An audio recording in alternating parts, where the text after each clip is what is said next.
Equal shares make equal parts of one whole. A whole can be divided into equal shares. Equal means every share has the same size.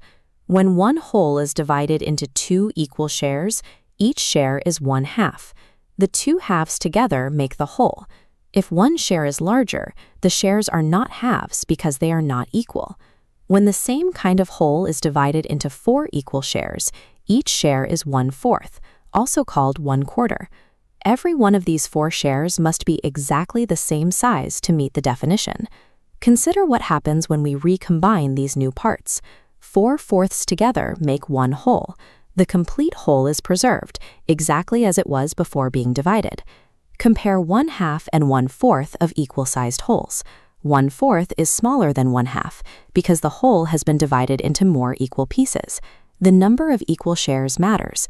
More equal shares make smaller individual shares. Here is the recap. 2 equal shares are halves. 4 equal shares are fourths. A true half or fourth must be an equal share of the same whole. Birch checks the whole. 2 halves or 4/4 cover it exactly.